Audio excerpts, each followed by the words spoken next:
found the man of her dreams. He was in the military. He's a man of honor. He's a man of discipline. She was in love. She moved to the U.S. They got married, and then she got pregnant. They're building a life together. But it comes to a horrific end. Houston police. We found a dead body in a refrigerator. There were multiple stab wounds. That's going to haunt them the rest of their lives. The gruesome discovery launches a frantic search. Time is ticking.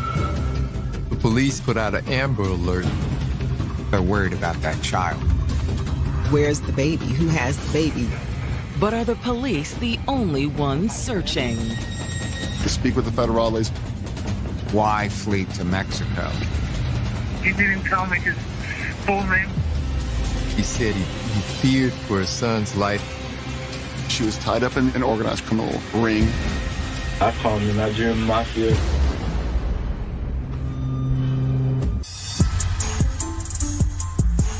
December 8, 2014. It's 2 weeks after Thanksgiving in Houston, Texas, a metropolis of just over 7 million people. Houston is such a big, vast city. You could literally drive 1 hour and still be in Houston. The good news is if you move here, you can reach out the window and not touch your neighbor's house. But the property manager of one townhome community is learning that even in this sprawling city, things can still be too close for comfort. Her phone has been ringing all day. There were some complaints about a smell. Neighbors would be walking around, and the smell is getting stronger and stronger. They've had enough. The source seems to be a townhouse leased to Anastasia Owakina Lambert, an immigrant from Nigeria. Houston is one of the most diverse cities in the United States. We have people from Africa, people from Europe, people come from all over the world, and so it does give it more of a multicultural atmosphere. The manager tries to contact Anna, but the call goes to voicemail. The manager wonders if maybe Anastasia is out of town. Did they forget to clean out their fridge? Is it leftover food? After all, it's only a couple of weeks after Thanksgiving. That appears to be the case when the manager and maintenance man enter the apartment, trying to track down the source of the smell. When they try the light switch, it appears that the power has been shut off. Think about the last time you lost electricity and all that stuff in the freezers and the fridge went bad. The maintenance man thinks it's a Thanksgiving turkey that had rotted away. And the smell does appear to be coming from the refrigerator.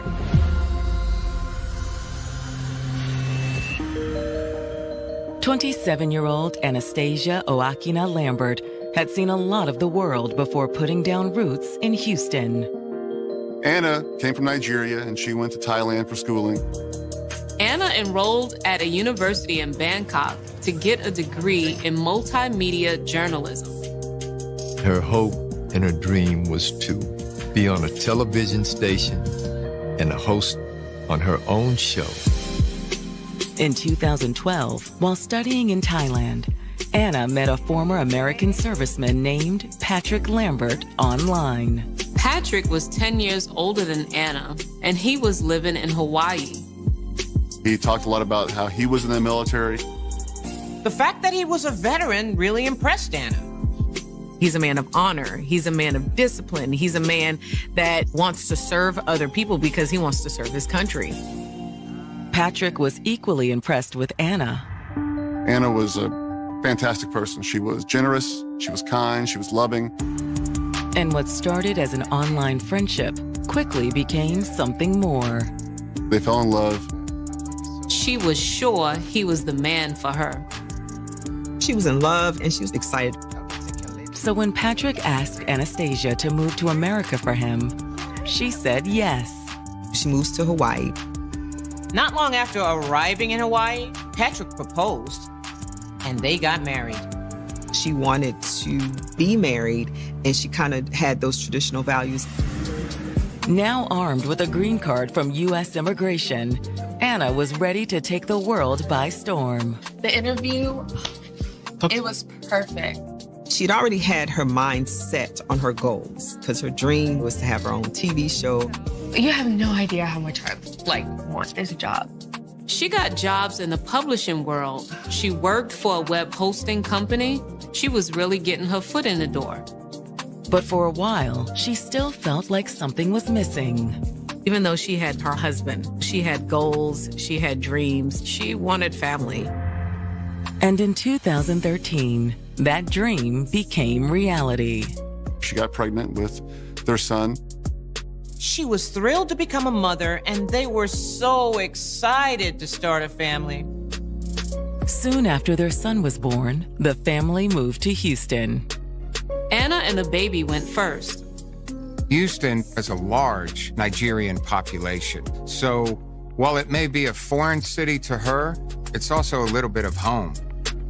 On the southwest side of Houston, you do have a lot of stores, churches, eateries in that area that are specific for those who are Nigerian. It was easy to adjust. Patrick followed a few months later, and the family was reunited. They had a 1-year-old son. Anna was hardworking. She has come from Nigeria. She came from nothing. She went to Thailand, got schooling, came to America. I mean, she's living the American dream. But now, after multiple complaints from her neighbors, Anna's property manager and the maintenance man are investigating a pungent smell coming from her condo. She tried calling Anna, but her phone went straight to voicemail. The neighbors were wondering, God, what is going on there? But inside, there appears to be a simple explanation. When she tries to turn on the lights, it's clear the power has been shut off. And the smell is coming from the refrigerator. He thinks it's a Thanksgiving turkey, and it was a very strong, pungent smell. It was so rancid that the maintenance man had to put on a mask and some gloves. Then he opens the door. They're overcome. It's like a wave hitting you. Obviously, he realizes it's not a turkey. It's coming from a dead body. By December of 2014, it looked as if Nigerian immigrant Anastasia Owakina Lambert was well on her way to realizing the American dream. Anna, her husband Patrick, and their young son had relocated to Houston. She's in a new city, making new friends, at her new job. She was very successful. She's doing really well here. But now, Anna's property manager and the maintenance man have made a horrifying discovery in her kitchen.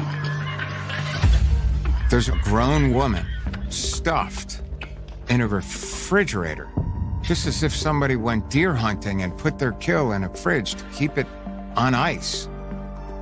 But since the apartment's power was cut off, the body was badly decomposed.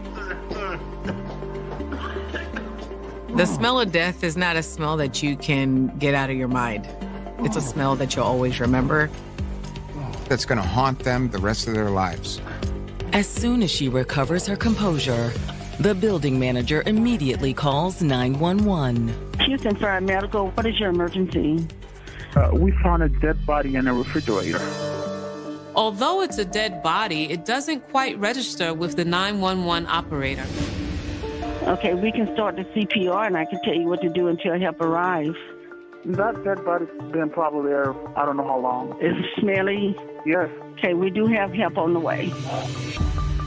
The 911 operator dispatches both the coroner and homicide detectives to their location. When the police arrive, they restore the power, then make sure no one else is inside. There's not a lot of things out of place. Nothing to show that it was some sort of burglary or a robbery. There was no forced entry. But there are blood stains. Most of the blood appears to be in the master bedroom. There's some blood stains on the sheets on the bed. We believe that's where she is killed. How the victim was killed becomes obvious once the coroner's team begins the grim task of removing the body from the refrigerator. There were multiple stab wounds to the neck. Obviously, that was the cause of her death. Not 10, not 12, multiple stab wounds to the neck area, over and over and over again. It was almost 20 times. That's overkill. The nature of the wounds may also tell detectives something about the killer's motive. A knife attack is going to be a very personal attack. When you stab someone, you are also feeling the effect of the stab in your arm, in your hand, and you can hear it, you can see it, and it's a feeling, right? It is a very close type of heinous crime. It was a violent killing. Then, once she was dead, the killer had hidden her body. The killer took all of the shelves out and placed her in the refrigerator. Placing the body inside the refrigerator, it preserves it. It slows down the decomposition process. Or it would have if the power hadn't been shut off. Eventually, that refrigerator door could not stop the stench. But is the body in the refrigerator Anastasia? When the detectives turn to the apartment manager, she's not certain. I can't really say. She was unrecognizable. Given the condition of the body, it will take DNA or dental records for a positive ID. However, the manager is able to tell detectives that Anna is married and has a son. How old is the little boy? Can't be no more than a year old. She hadn't realized Anna was married until Patrick showed up several months after moving in. They moved here from Hawaii, so I guess he was there wrapping things up. Do you have a number for him? No, I don't have a number for him, but I do have Anna's number. Still, there may be a way for the detectives to track down Patrick. The police put out an Amber Alert with Patrick Lambert and a picture of his son. They're worried about the welfare of the child, and Patrick is obviously a person that they want to talk to. In investigations where a spouse is killed, the investigators look at the person that's closest to them, which in this case is going to be the husband. At this point, they really have no idea how this happened.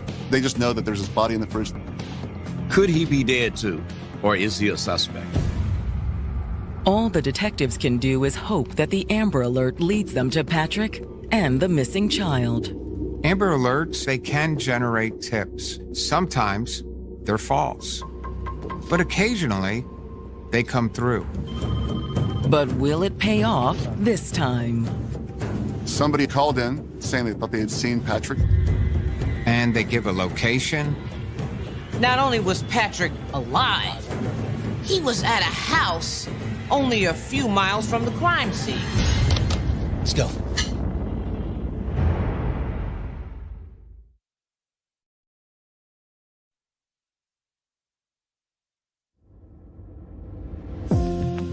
Detectives investigating the murder of 27-year-old Anastasia Oakina Lambert have just received a tip that her husband, Patrick Lambert, is still in the city. Where was this? Someone called in response to the Amber Alert and said Anna's husband was at a house a couple of miles away. So the officers went to that home. Hey, let's go, man. We got Patrick. And when the detectives knock on the door, a man answers. Patrick Lambert? He looked strikingly like Patrick Lambert. But it sure isn't Patrick. He was cooperative. He showed them his ID. It's simply a case of mistaken identity. This poor guy happens to match Patrick's description. He doesn't have a clue who Anna is. He doesn't have an idea of what's gone on. Have a good night. You too. It's a disappointing outcome for the detectives. You almost have to start over and recommit your efforts to see what you can find. But you keep working. And later that evening, they get another call into the tip line. And this caller, they're telling the detectives, are you sure you've identified the right person? Because the caller claims that Anna is still alive. The detectives are caught off guard by this. Is it possible the body in the refrigerator isn't Anna? The medical examiner has yet to confirm the body's identity. This caller then tells them, well, I work with Anna. She was at work with me yesterday.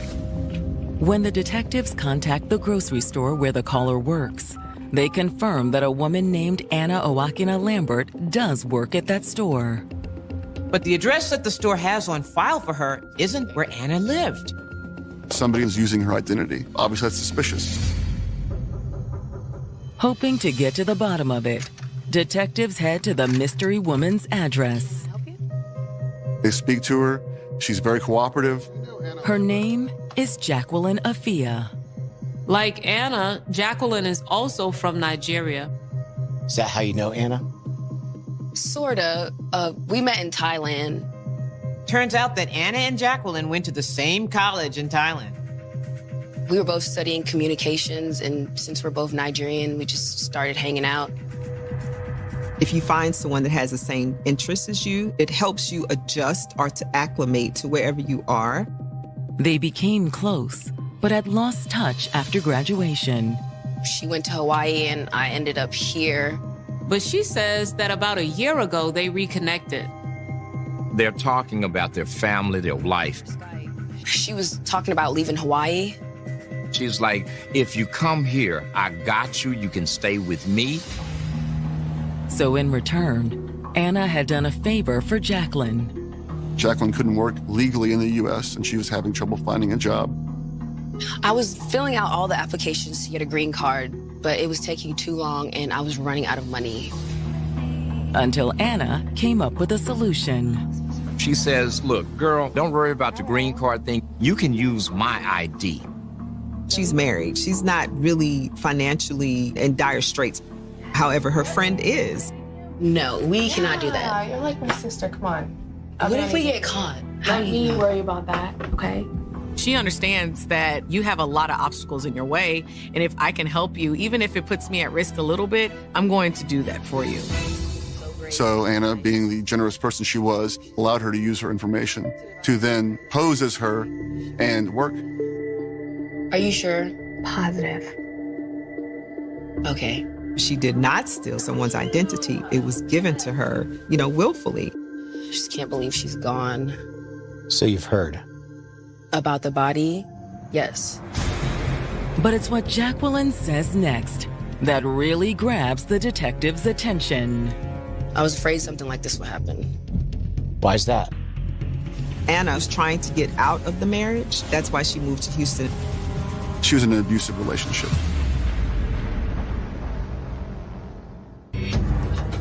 Anastasia Owakina Lambert's friend, Jacqueline Afia, has just told detectives that the 27-year-old Nigerian immigrant had actually moved to Houston to get away from her abusive husband, Patrick Lambert. Jacqueline knew things about the marriage. Jacqueline knew about his temper, knew about his controlling, manipulative way with Anna. He was always calling her, keeping tabs on where she was and who she was with. Did she tell you he was abusive? Well, not at first. She told the police that in their culture, they keep things to themselves involving family issues. A lot of times in various communities, we're taught to figure it out. You're in a situation, whatever the situation is, find a way out of it. What happens in this house stays in this house. But Jacqueline says that Anna had eventually opened up and told her the awful truth about Patrick. There was abuse, both physical and she alleged sexual abuse while she was in Hawaii. That's when I told her to leave him. And she took your advice? No, not at first. When you're in an abusive relationship, and people always ask, why didn't she just leave? Well, that's easier said than done because they feel like they can't get out. And that's because that person has so much control over them. But eventually, Anna had called Jacqueline and said she was ready to leave Patrick. So she flew over here to Houston. Jacqueline helped her get back on her feet and got her involved with the local women's shelter. The Houston Area Women's Center is very important, very integral to the community, and they help domestic violence victims. You're able to tap into these resources that the Houston Women's Center has to get a job, to get vouchers, to get food, to get housing. They even help her with utilities. She was doing so great. She had a job, she had her own place. But then, after a few months of freedom, Patrick was back in her life. The control that he had over Anna was very obvious because she allowed him to come back. I told her it was a bad idea, but she would not listen. She wanted to make the marriage work because of the baby. She probably was holding out hope that he would change. When's the last time you saw Anna? I haven't seen or spoken to her since September. Jacqueline had been trying to Facebook Messenger and getting strange responses. What do you mean by strange?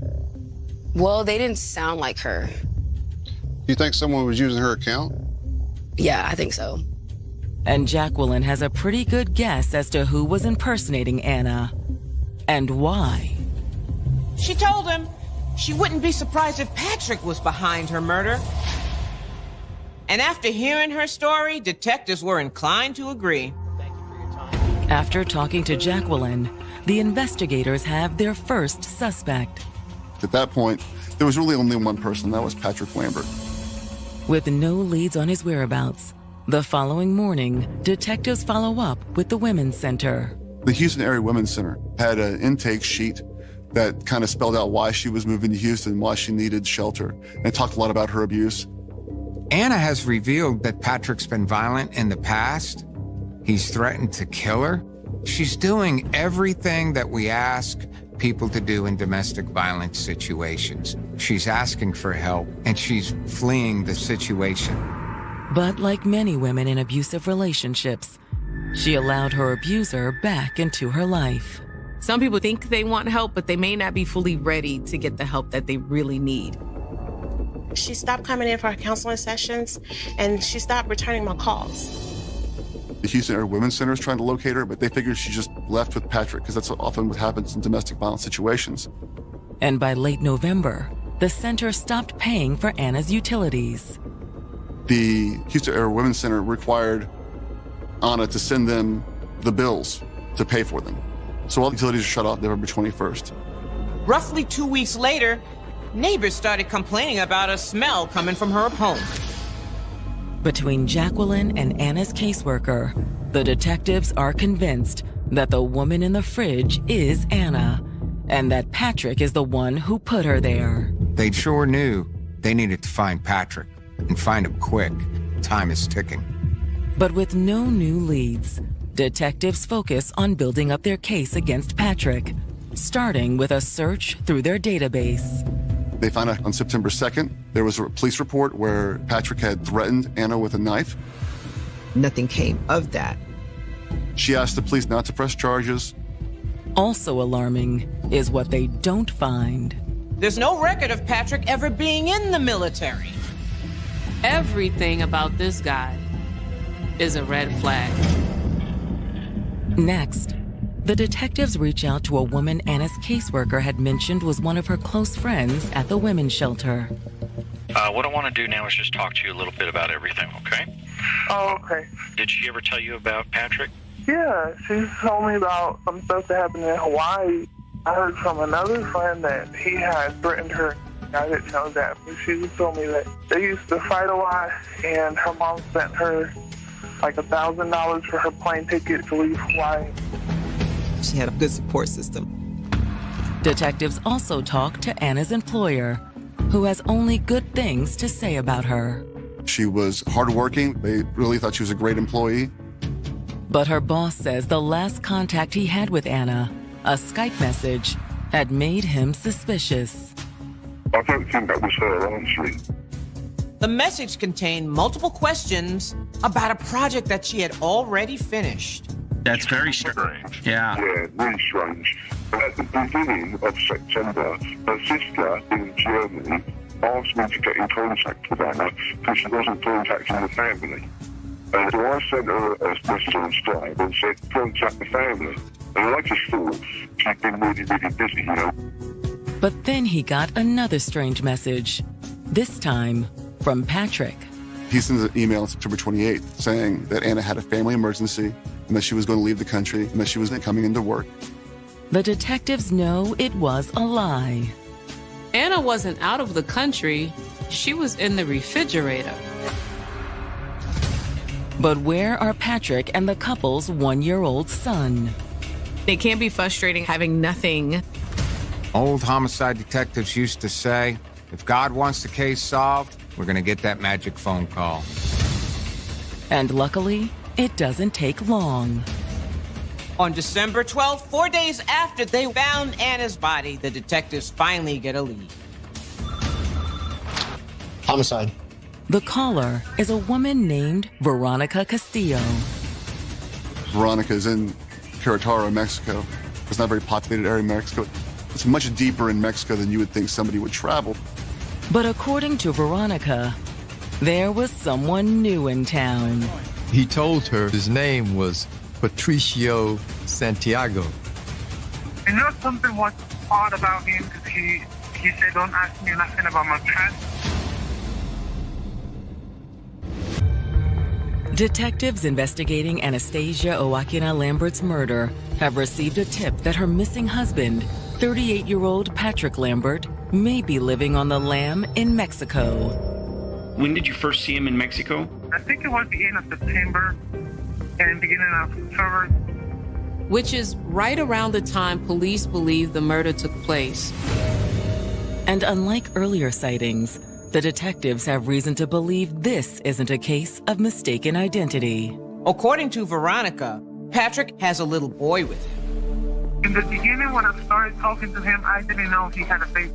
Suddenly, he just did it to me like, yeah, I'm a father, and let's go and take care of my baby. But he never told me about the baby before.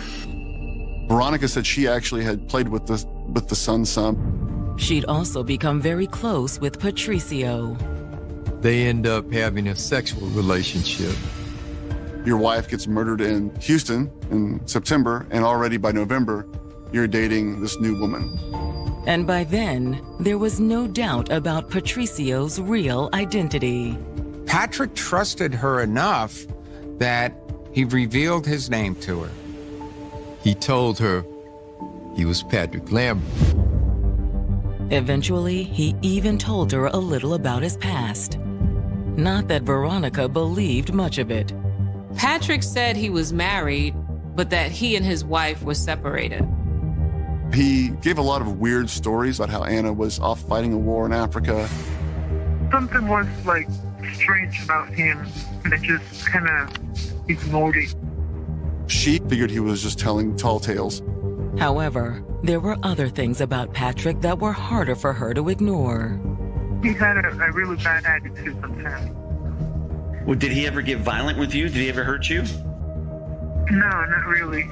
Not physically, but on the, when sometimes you feel that the person is not, like, all good. She says he has a bad temper. But Veronica says the worst thing about Patrick was the way he treated his son. She says he would often leave the 1-year-old at home alone. I was like, well, we should take the baby. How can we leave him just there alone by himself? And he was like, don't worry about it. He's going to be okay. Things like that. She knew something's really, really off. Something's really wrong here. So she'd done a little digging on Patrick. When something doesn't add up, we tend to investigate.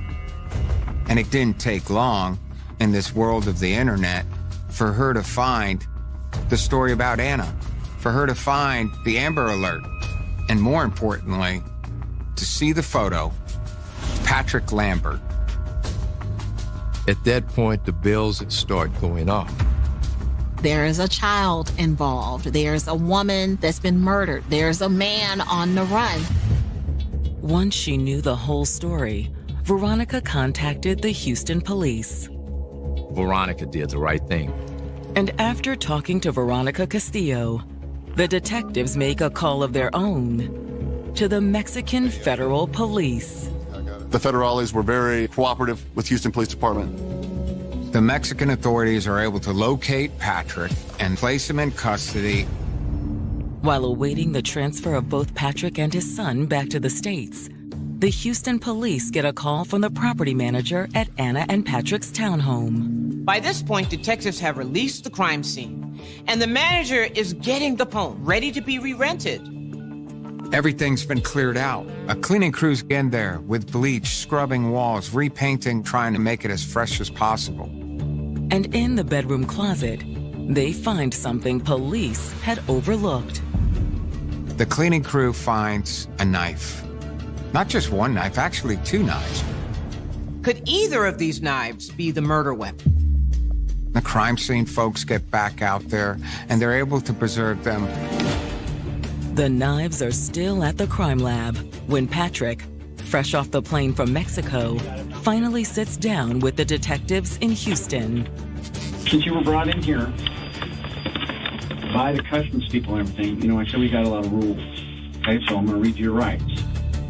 They then read him as Miranda warnings, but she waives. He waives his right to remain silent because, according to Patrick, he has nothing to hide. He stated that he had been in Mexico since August, before the time of the murder. The detectives know that's a lie. We have witnesses that saw him here in September. In fact, there was a police report where they spoke to him in September where he threatened her with a knife. Although for a moment, detectives play along. Did you take a bus down there, or did you drive down there, or what? How did you get down? But it's why he supposedly fled to Mexico that takes the detectives by surprise. He said he feared for his son's life and his life. Because according to Patrick, Anna was mixed up with some very bad people. I call them the Nigerian mafia. Patrick Lambert has told detectives investigating the murder of his wife, Anastasia Owakina Lambert, that the 27-year-old Nigerian immigrant had connections to criminals from her home country. She does things to survive, so if that's what she had to do to hustle, but I said it wouldn't end up good, or it wouldn't, it would end up being a problem. Patrick tells a tale of how he had to flee with his son from Houston because the Nigerian mafia had a hit out for his wife. You think she owed somebody money? Definitely. Do you think that was the reason for her being killed? I mean, I don't know, but she had to take care of family back in Nigeria. And is that a Nigerian thing, the way they killed her, to make a statement? Patrick says he doesn't know.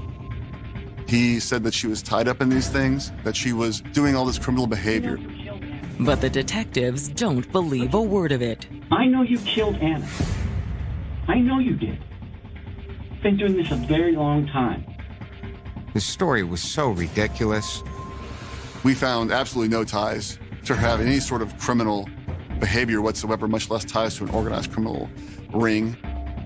If Patrick was so concerned, it was truly a Nigerian mafia hit, why wouldn't he reach out to the police? Why flee to Mexico? The detectives have heard enough. Do you want to spend the rest of your life in prison, or do you want a chance to have a life? He immediately stops talking and asks for a lawyer, and the interview ends.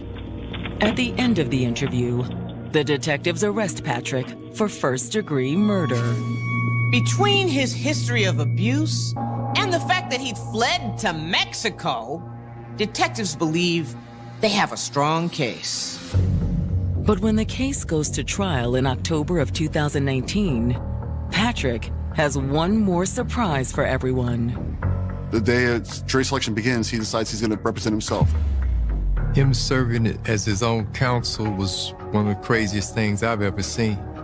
What it tells me about Patrick is he's controlling, he's manipulative. He truly believed he could manipulate the men and women on that jury, the facts of the case, because he believed he was charming. He was the one that could convince anyone. The prosecutors argue that Patrick's manipulation directly led to Anna's murder. He probably wanted someone who would just stay at home and cater to his every need. And him trying to control her, it just didn't work. You have someone that comes from Africa, and now she's in the United States. What that did for Anna was it gave her a chance to see women with a lot of autonomy, to see women who were independent. That woke something up inside of Anna that her husband probably did not like. She became more wary of him, and she realized that she had become successful on her own. She didn't need him. She didn't need him in her life anymore. She just wanted what you and I want. She wanted a fresh start. She wanted to see her son grow up. She wanted her freedom. She had, we believe, started to distance herself from Patrick, and we think that's what ultimately led to the murder. Because by late September of 2014, Patrick had become aware that he was losing control of Anna. His last bit of control was to take her life. The police and the prosecutors believe that the murder occurred on the 27th. September 26th is the last time anyone sees Anna. Then on the 28th, he had the nerve to send an email to her employer saying that she had gone home to Nigeria for a family emergency. We don't know exactly what transpired. I would imagine she was telling him, I'm divorcing you, I'm getting out of this relationship, and he wasn't gonna have it. He took out a knife and brutally murdered her, stabbing her 20 times. He didn't stab her once and was like, oh no, I don't know what to do. He stabbed her so many times. This person is in a rage state. That was what Anna felt in the last few moments of her life.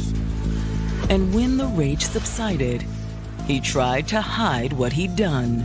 He took all the shelving out, and he put her body in a position where she would fit in the refrigerator. And 2 days later, he's on a bus to Mexico with the son. He bought the tickets on September 29th. He gets on a bus September 30th. And by October 1st, he's already got a place in Mexico. And he meets Veronica, and they have a romantic relationship. When it's the defense's turn, Patrick remains adamant that he wasn't the one who killed Anna. Patrick didn't seem to really acknowledge that he was in trouble, and so he's asking very irrelevant questions about things like the Nigerian mafia and the Ivory Coast mafia. He challenged officers on what they didn't do. Did the officers follow up on the Nigerian mafia claim? He became very combative, very aggressive. When the case goes to the jury, the prosecutors are confident of a conviction. You would think this is a slam dunk. They're going to come back in 5 minutes and find this clown guilty. But an hour passes, and then 2, and 3. What in the world is going on? Do they believe his story? What is happening in that jury room? Finally, after 4 days of deliberation, the jury reaches its verdict.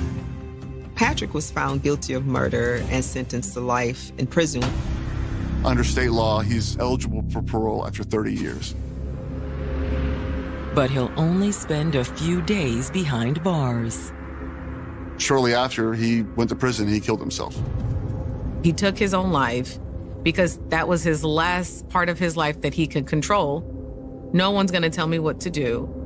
He was like, I control my own life, and so he took it. A lot of people still have the feeling of eye for an eye.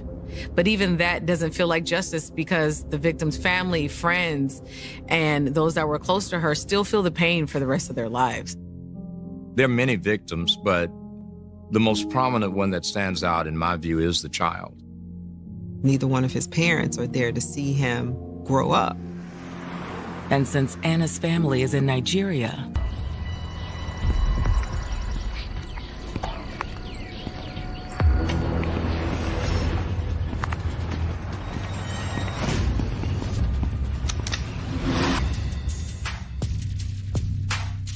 It was the late afternoon, July 26, 2012, when a call came in about a person killed in the Grant Park section of Atlanta. Back in the day, Grant Park was a rough area, but it became fully gentrified. It's one of the wealthiest parts of the city. A murder in Grant Park in broad daylight, that was going to draw a lot of attention.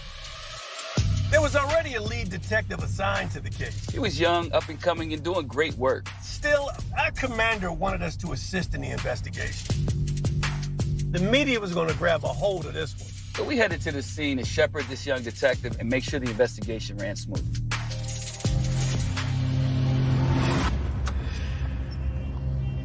The me and Vin roll up to Grant Park on this call. It's crazy how picturesque this neighborhood is. This looks out of place, man. Doesn't match the scenery at all. We see a black male stretched out on the concrete, looking up at the stars, eyes wide open, dead to the world. It was awful. Hey, Barker, how's it going? Hey, fellas.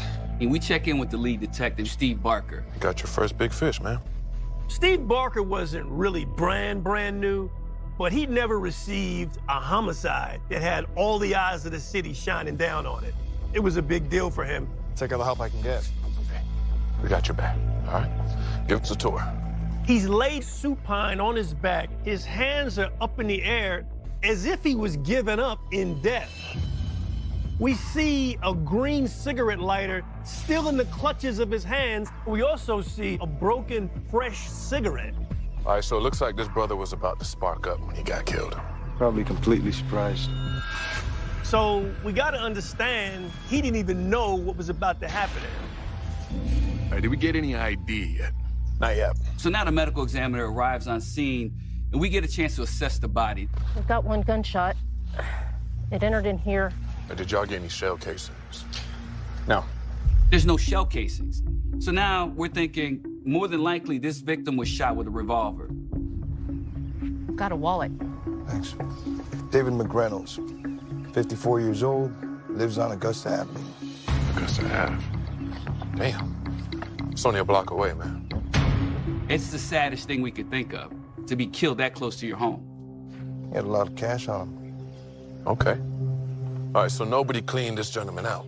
He's got $593 in his wallet. Puts robbery off the table. Exactly. If this was a lick, they missed it. If it's not a lick, it's revenge or there's some other motive. I got a cell and some lottery tickets. I don't get it. Is this personal? It looks like that, huh? So now we're thinking somebody had it out for this victim. So this is all his stuff? Gotta be. We think that everything that's on the ground belongs to our victim. Got another cell phone. So now we got 2 cell phones on this scene. Either they both belong to our victim, or maybe this is one of the shooter or shooters' phones.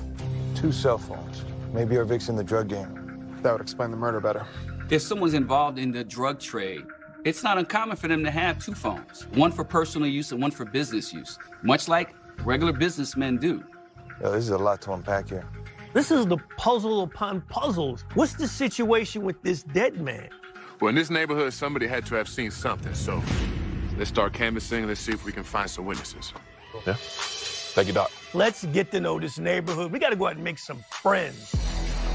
And as we start to traverse the neighborhood, we come up on a house about 50 feet away. What's going on over there? Well, that's what we wanted to ask you. We meet the homeowner, a woman named Allison Chase. A man was shot and killed. I knew it. Knew what? I heard a loud pop What time was this? around 4. She didn't know if it was firecrackers. She didn't know what it was. I looked out the window and I saw 3 men running down the street that way. Then they split up. One went down the alley and then 2 went towards South Street. Are you sure there was 3? Yes. She describes them as black males. She thinks they're young, so that's a starting spot for us. If you think of anything else, you give me a call, okay, man? Thanks. Those 3 people are either our bad guys or there's some really good witnesses. Whoever they are, we need to identify those 3 men. We're headed back to our original crime scene. Excuse me. And we run into a man that identifies himself on the street as John McReynolds, our victim's brother. Is it true? Is my brother dead?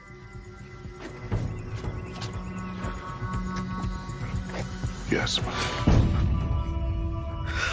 We have to shift. And this is something that Quinn and I are very good at, and we're trying to teach this young detective. We have to step into almost a counselor mode. I'm sorry for your loss, man. Thank you. Hey, man.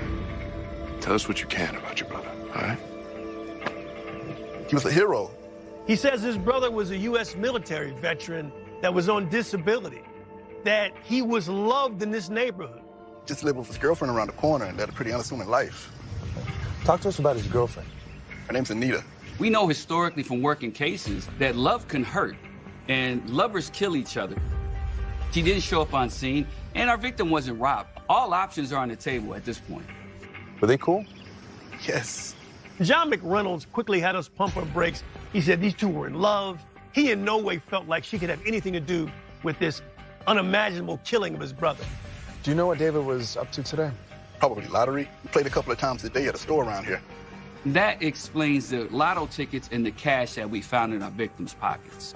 A regular routine and a chunk of cash. Yeah, that's a recipe for disaster. This could have been a botched robbery. We appreciate your time. Thank you. We moved to South Street and speak with a woman named Sarah Collins.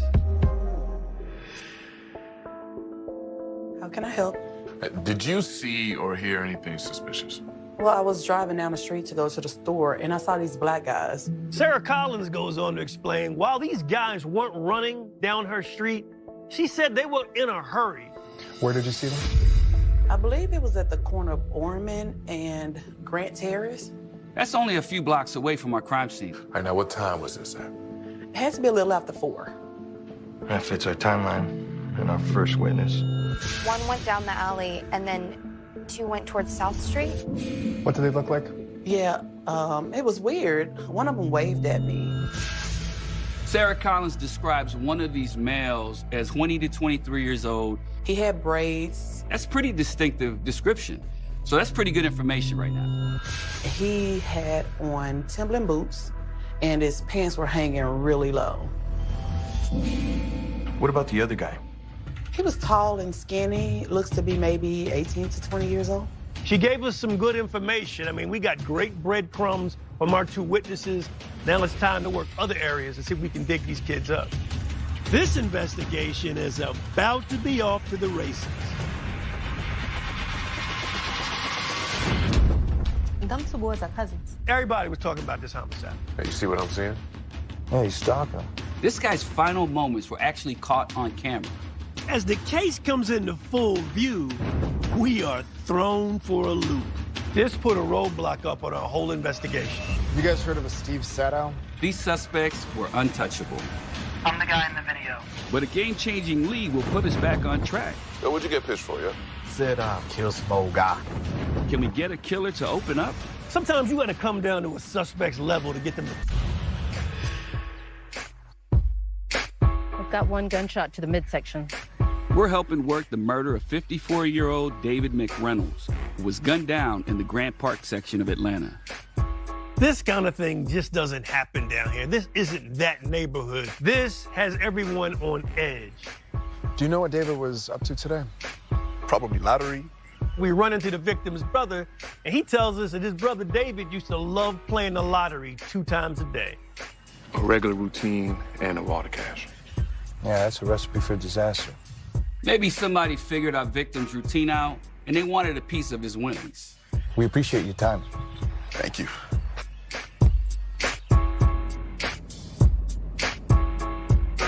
There's a few of these stores around the neighborhood, so we're not quite sure exactly which one he may have went to, so we gotta hit every one of them. So we go into Superfoods neighborhood grocery. We have to speak to the manager, Daniel Wu. He comes out. Have you seen this gentleman? Yeah. He's a regular. He was here earlier today. He was buying lotto tickets? Yeah. He was? Sir, do these cameras work right here? Yes, they do. Can we see the video from today? Okay, this way. Thank you. This is probably the most important clue we've gotten so far. Okay, let's see what we got here. Mr. Wu basically gives us the keys to the back room. He lets us go back and scrub through his cameras trying to find anything. Hold up. That's him right there. We find at 3:07, our victim enters the store. Wait, he's by himself. He's writing his numbers. He's doing what he's supposed to do. He actually spends 45 minutes in the store. He walks out, and we're looking at each other like, what did we miss here? Something's missing. Run it back. Let's look to see what we didn't see the first time. And as we're going through the video, frame by frame, we see 2 suspicious, hokey-looking young brothers in the store. Yeah, what's up with these guys, man? They may have just come in to get some AC. We don't know. But they're in the store for no good damn reason. The first black male that we see, he's wearing white jeans and a black t-shirt. He walks in, he walks out, but then he comes back in and he buys a drink. All right, so look at his partner, right? What's interesting about this particular black male, he makes his way over to where our victim, David McReynolds, is filling out his lottery tickets, and he's watching him. Hey, you see what I'm seeing? Hey, he's stalking. We have to ask ourselves, is it normal for someone to be just watching somebody filling out lotto tickets? As detectives, that's not normal. Oh, wait. Look at his feet. He's wearing Timbs. I got to think back to what this witness said when she described one of the two men over on Ormond and Grant Terrace. He had on Timberland boots. This guy's also rocking a red bandana. He's got a red bandana hanging out of his pocket. Red bandana is a flag for the blood gang. Our victim has a bullseye on his back. In our estimation, our victim, David McReynolds, became a mark right at that moment. He was getting sized up for the lick. It had all the trappings of someone that was a future robbery victim. The man in the video continues to watch David as he pays for his lottery tickets. All right, so what's the timestamp on this? 3:50 p.m. What we know is, 15 minutes later, he's dead on the sidewalk. So whatever happened to him in that short window of 15 minutes. So they followed him, they made their move, and then something went wrong, I guess. This could be a huge break in the case. We gotta find out who these guys are, ASAP. So we've got two people depicted on camera, but our witnesses have described three. So we want to know what's on the other side of this coin. The next day, we meet with David's girlfriend, Anita Starr. Have you made any arrests? Not yet, but we're developing suspects, so. We need to talk to her and find out anything she knows, not just about our victim, his habits, but maybe there's someone else out there that we don't know about. David kept mainly to himself. What time did he leave yesterday? It was around 3 o'clock. He was going to buy his tickets. The store is close to where our victim lives, so it makes sense. He leaves his house at 3:07. He's entering the store. When we found David, he also had 2 cell phones on him. He always carried 2 phones. He said that one phone was for personal use, the other phone was for odd jobs that he would do around the neighborhood. That's how he made extra money. Did you speak to Cora? Who's that? That's his second cousin. She lets us know that David's cousin, who lives in the neighborhood, may have something for us in the way of information. I heard she might have seen something. Anita gives us the cousin's name as Cora Dabney. We thank Anita. She's been a great help. We all head to Cora's house now to see what Cora has to say. We met up with Cora. This woman was in her 80s, was sharp as a tack. Her house was between the store where David bought his lottery tickets and his home. She told us right before the murder, she was sitting on her porch, saw David heading home from the store. She also saw 3 young black men following behind him. The description matched the males from the surveillance video. Cora said that when David turned the corner, she heard one man say, "Where'd he go? We gotta get him." It could be nobody else they were talking about. So for us, this was confirmation. These 3 guys were involved in David's murder. The next day, we got images of the suspects from the surveillance video and released it to the media. We're hoping someone would recognize them. Now, it became a waiting game. Mr. Barker. Within hours of releasing this surveillance video, we get a shocking phone call. Can you tell us about the footage you saw on the news? I'm the guy in the video. We cannot believe this. That's the last thing we expect. Have you seen this gentleman? He was here earlier today. While working the murder of David McReynolds, we found out his daily activities involved playing lottery in the neighborhood he grew up in, Grant Park. What's going on with these guys? Surveillance video from the day of the murder seems to show at least 2 individuals in the store watching our victim and then later following him out of the store. Mr. Barker. We released the images of that video to the media, and the same day, we get a call from a guy that says he's actually depicted in the video released to the media. I'm the guy in the video. This is unbelievable. I can't wait to hear what he says. All right, sir, what's your name? Sean Bennett, Which guy are you in the video? the one wearing white jeans. Feeling me? We need a face-to-face meeting with Sean, so we tell Barker to get him into the office. Sir, could you come into homicide and straighten this out? Sure. Thank you, Sean. We'll see you soon. Oh, now you're cooking with gas, baby. Here we go. We're gonna have an opportunity to put this guy in the box and get into it with him. That's the most important part of this whole thing. So we're excited to get this guy into our office.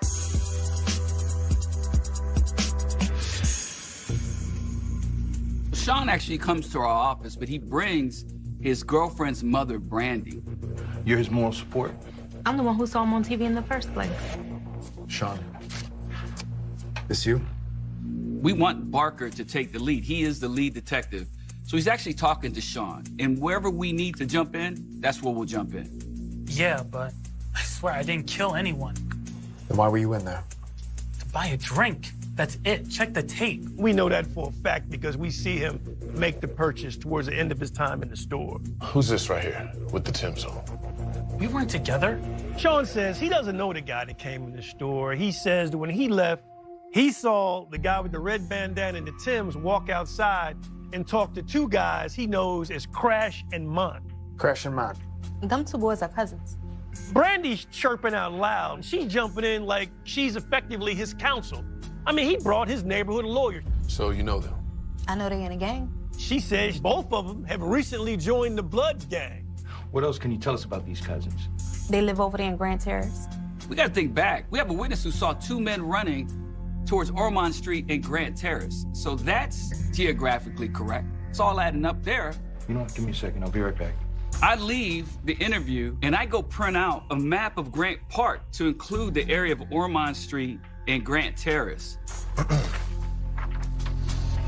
you tell us where they live? Here. This is really significant because Brandy is mapping out our case for us. But first things first, we got to figure out Crash and Mont's real name.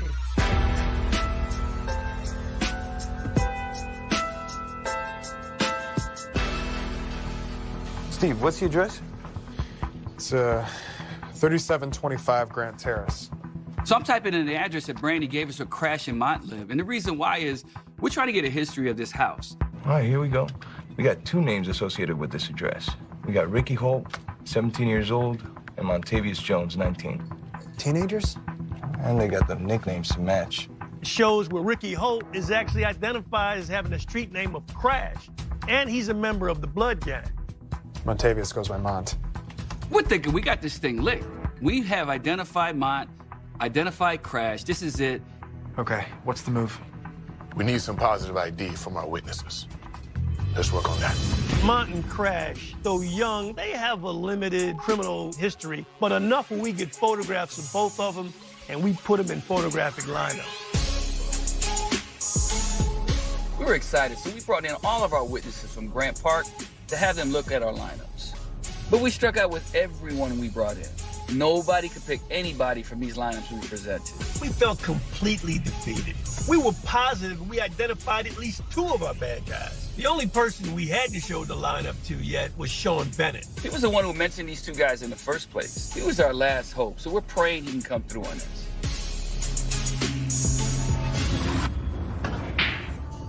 Hey, Sean. Why don't you look at these lineups? Tell us if you recognize anyone. Yeah. That's Crash, and that's Mom. These two guys can't get out of this at this point. They were there with our victim. And what happens next, we got to figure that out. But Sean has essentially connected our victim to these two suspects. And I think I know who the third guy is now. He's been out there listening, keeping his ears to the ground. Word on the street, dude's name is Dre. He's the one who shot that guy. Street talk, huh? Yeah. It's hearsay. It's not what he heard directly. We can't use that in a legal proceeding. So right now, what Sean's telling us, it's just useful information. It's not anything we can use for a warrant. What else can you tell us about Dre? Nah, that's it. Sean doesn't know Dre's full name or where to find him, but we believe he's been forthcoming up to this point, so we cut him loose. So what's the plan? Hit those boys up. So at this point, we have Detective Barker reach out and actually call Ricky Holt and Montavious Jones. Hello? Hi. I'm trying to reach Ricky. Ricky's mother, Dominique, is on the line. Barker tells her straight up that we're trying to get an interview. We definitely need to speak to your son. Okay. Okay. All right, let's ride. She promises to reach him, get in touch, and put us together. At this point, everything is coming together. This is incredible right now. 2 days have gone by. We hadn't heard hide nor hair of Dominique. Left Dominique messages, but she's ghosting me. So we're a little worried. Like, what happened? What was the breakdown? Try her again. We decide to call Dominique back and, see what the hell. Hello? All right, Dominique, it's Detective Barker. Hold on. She just hands the phone to another guy like, I'm done with this. You deal with it. Who is this? Thaddeus. I'm Montavious' father. Barker goes on to explain to Thaddeus that we need to speak to your son and Ricky.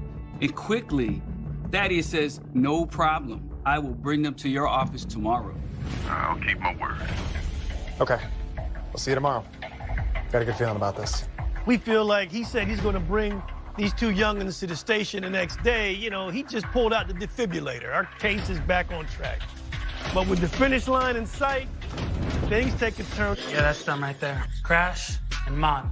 2 weeks into our investigation, we positively identified 2 suspects in the murder of our victim, David McReynolds. Teenagers? Fits the profile. The first suspect is 17-year-old Ricky Holt, a.k.a. Crash. The other is 19-year-old Montavious Jones, who goes by the name of Mont. I'm Montavious' father. Montavious' father, he's not only going to bring his son in, but he's also going to bring his nephew in, Ricky, the next day for an interview. I'll keep my word. Okay. We are absolutely excited to hear this.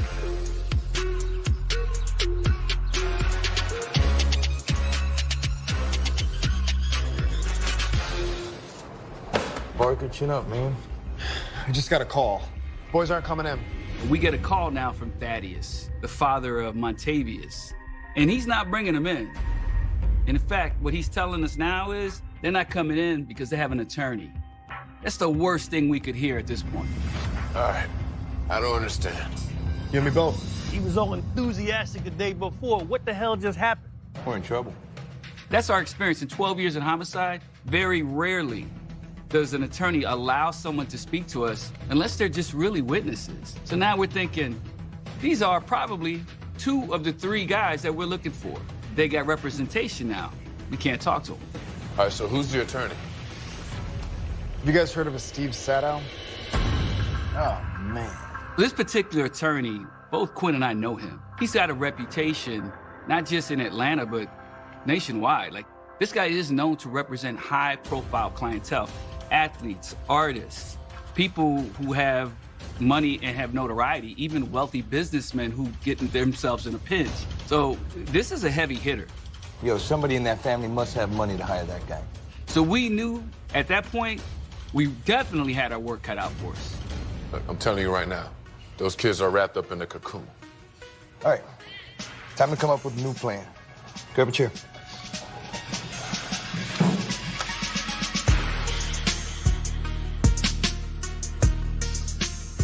With Mont and Crash shut down, we decided to go after their cell phone records. Maybe the records could connect them to the crime. When the records came back, we saw that Mont and Crash's phones were pinging off a cell tower around the crime scene at the time the murder was committed. We thought this seemed like pretty good evidence, but then we found out they both had grandmothers that lived in the neighborhood. We knew the suspects would say that they were visiting their grandmothers or just going to get something from the store. Basically, the records were a dead end. At this point, our Hail Mary in this case was to identify Dre. The streets were saying he was the actual shooter, so that's where all of our focus was going next. Barker had an idea to do another massive canvass of the area. We're talking about handing out hundreds of flyers, putting a billboard up, asking about information on the case. Because it's just too many moving parts. We don't want to do this, but we decided to entertain this young detective. And you know what?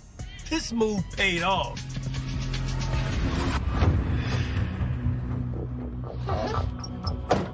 Oh, where's the fire?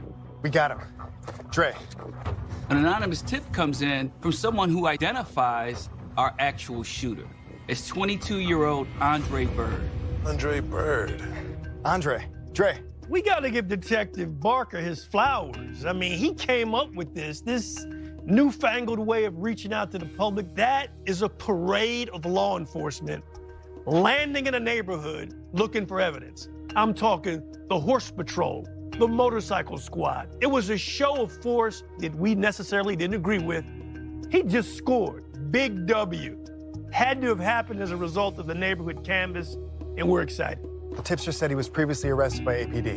And you already printed a mugshot. Gotta learn from the best, right? Hey. All right, so you know what time it is? Photo lineup with Sean time? Bam! We invite Sean Bennett to the office to view the lineup. Grab a chair. Thanks for coming back, Sean. Wanted you to take a look at these? Would have been one of the ones in the store with you that day. We show him this lineup and hope as a last resort that he picks Andre Bird. This right here is the moment of truth. The entire case hinges on this lineup.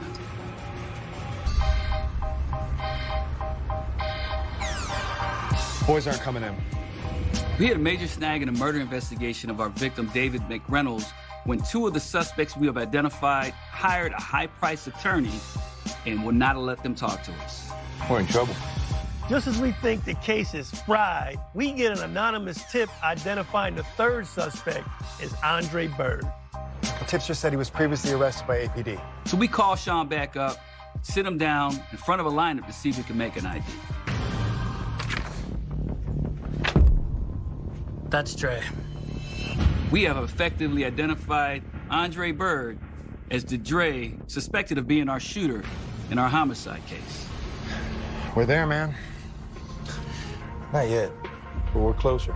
All this evidence by itself is not enough to not only make an arrest, let's go to trial. We need something that's gonna tie it together. We subpoenaed Andre Bird's cell phone records, and it showed he was actually in the area at the time of the murder. Not only that, he called Ricky Holt just minutes before the homicide. Weeks passed with no new developments. We decided we're gonna try to interview him, but he had fallen off the radar. In early October, we received a call from the East Point Police Department. They knew we'd been looking for Andre Bird, and they told us they had arrested him that day on a burglary and home invasion charge. We're almost 3 months into this investigation. It's time to get some answers. East Point Police agreed to release Andre Bird into our custody. We brought him into homicide for questioning.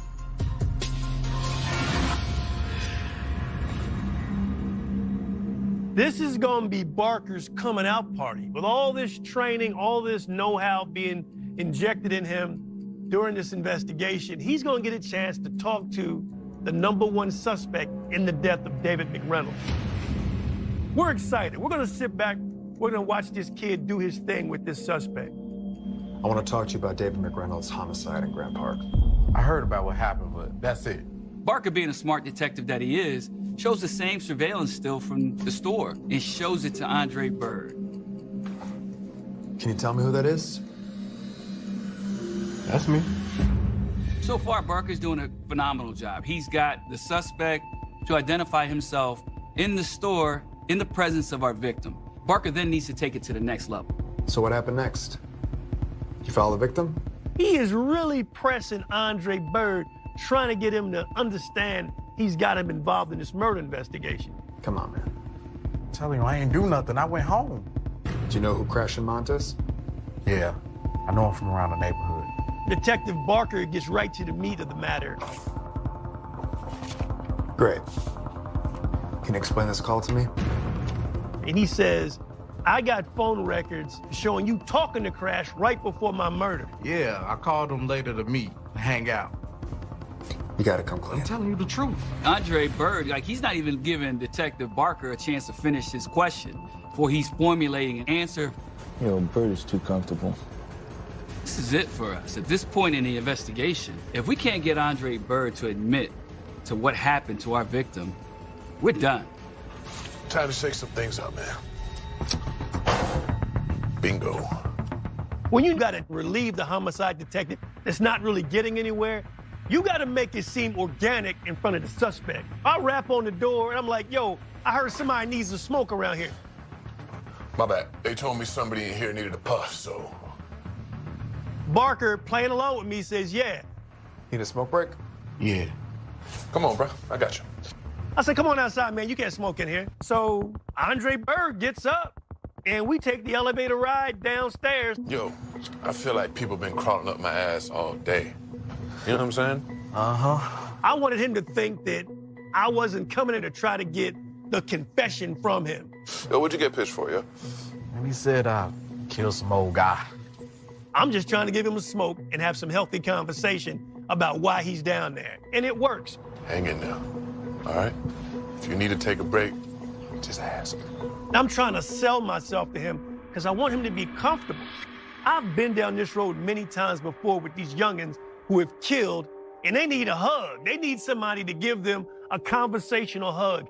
I was there to provide that. Oh, you want another cigarette? Yeah. Okay. So I got the feeling that Andre was getting comfortable. He's working on his third cigarette. And I just confront him with the fact that Detective Barker has him at this homicide. Look, be smart and just tell me what's going on with the case. In my estimation, this case ends today.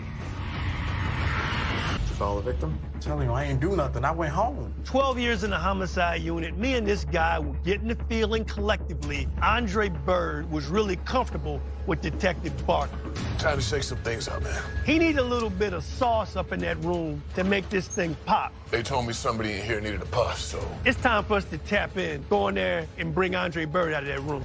Come on in, bro. I got you. When we were a motorized bicycle company.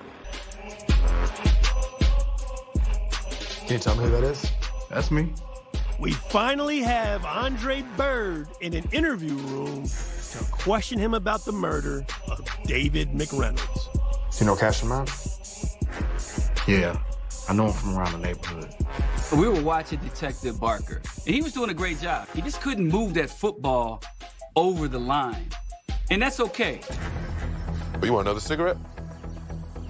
Yeah. It took something else, and we knew we had that weapon with us. Yo, bro. Be smart. And just tell me what's going on with the case. This young brother Andre has gotten comfortable. I think I got him. I would, but I don't even know. I'm trying to sell him that Detective Barker has him. I said, he's upstairs, we're down here. Talk to me. What really happened out there? All right, here's the deal. Jamal was the shooter. Right away, I know that's some BS. Jamal? All right, who's that? He's the kid around the neighborhood. We haven't had any Jamal in our case, and he already knows our numbers for this investigation. We got 3 suspects, so he's created one. I know in my heart of hearts, he is Jamal. Well, tell me the story, bro. All right, it was Crash, Mont, and Jamal. And they was just trying to rob him. I was there too, but I just watched. He makes himself a witness 25 feet away, watching 3 males accost and encounter Mr. David McReynolds. He said it was a guy named Jamal, Crash, and Mont, and Jamal had the gun. What kind of gun was it? .38 revolver. Shot him in the stomach.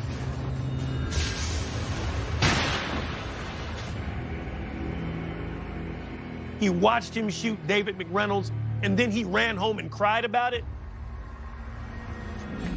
Nah, bro, that's one heck of a story, okay? But it ain't true. But it is.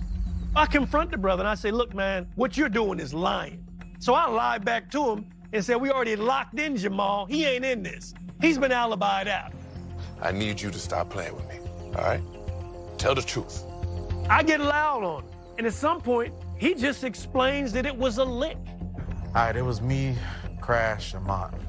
We was just trying to rob him, and it went wrong. Mont was the shooter.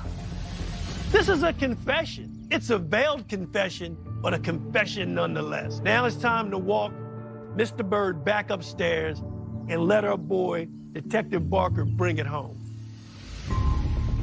I go back and debrief with Detective Barker and Vince, just to let them know what's going on out there. Because right now, the training wheels are off the bike for real. So walk me through it. I spotted the old man at the store. Andre Berg clearly and quickly tells Detective Barker that he was with Crash and Mont at the store when he saw a customer flashing a big wad of money. We know that's our victim, David McReynolds. I told my boys about it, and Mont said, let's rob him. Andre Berg goes on to say that Mont had a .38 caliber weapon. We know we had no shell casings on our scene. We've always suspected it was a revolver. After that, we left the store and we just started following him. And then Mont made a move. Mont ran ahead of the other two, produced the gun, and started the commission of the robbery.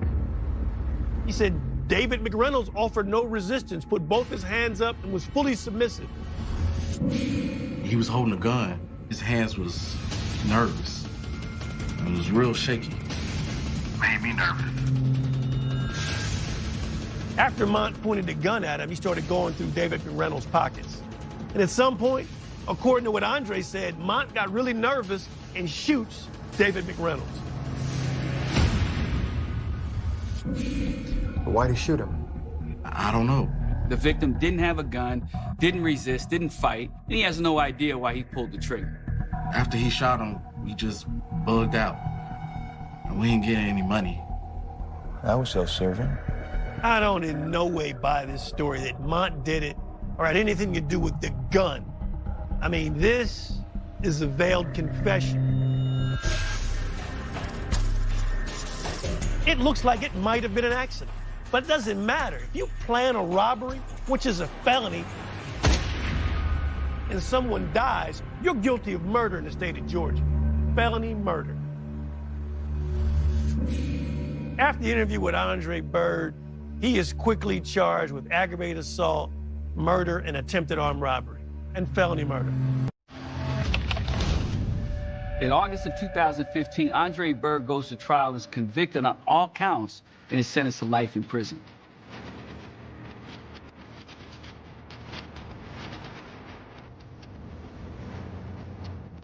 Ricky Holt and Montavious Jones were also arrested, charged, and indicted for murder. However, because of lack of evidence, the case is going to be dead docketed, meaning it's just not going to be prosecuted.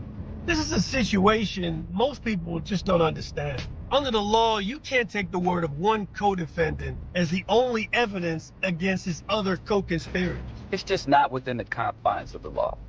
We felt strongly these other two individuals, Mont and Crash, were involved in the death of our victim, David McReynolds. While the DA's office has the right to prosecute them in the future, the fact is, these two alleged accomplices may never face justice. All right, so it looks like this brother was about to spark up when he got killed. You know, this is a case that we learned a lot on. I heard a loud pop. To see a gentrified community, black and white people come together to work together, it's something I hadn't seen in all the years working homicide. Have you seen this gentleman? Yeah, he's a regular. And that's the testament to, you know, the community and what Atlanta really is about. You got your first big fish, man. But the irony in this case is... She was good, Mom. She was about her daughter all day, every day. Outside of work, she was with her daughter. We were trying to figure out what was wrong, but nobody heard from her. She just said, I'm gonna go see a friend.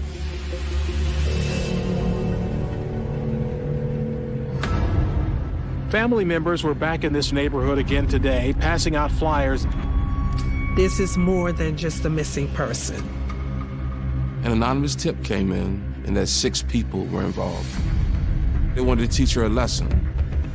Nobody just stepped up to stop.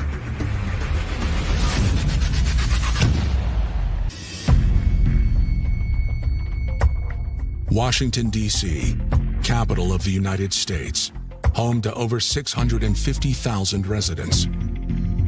The city is policed by officers over 7 districts. We have District 1, which encompasses like downtown. District 2 is Upper Northwest, and the 7th Police District. It encompasses parts of Southwest and Southeast DC. It's a very diverse community. There are some very lovely neighborhoods tucked away in the 7th District. There's also historical marks, Frederick Douglass home, things of that nature. So it's a lot of good things over there. And then there are some not so good things. On Monday, August 9th, 2010, family of 18-year-old Letitia Frazier walks into the 7th District Police Headquarters in distress. Caroline Frazier, Barry Campbell have responded in, demanding service. Letitia's mother, Caroline, says they filed a missing persons report days ago. Caroline Frazier had been at her ends with. She wasn't getting the response that she felt she should be getting from the police department.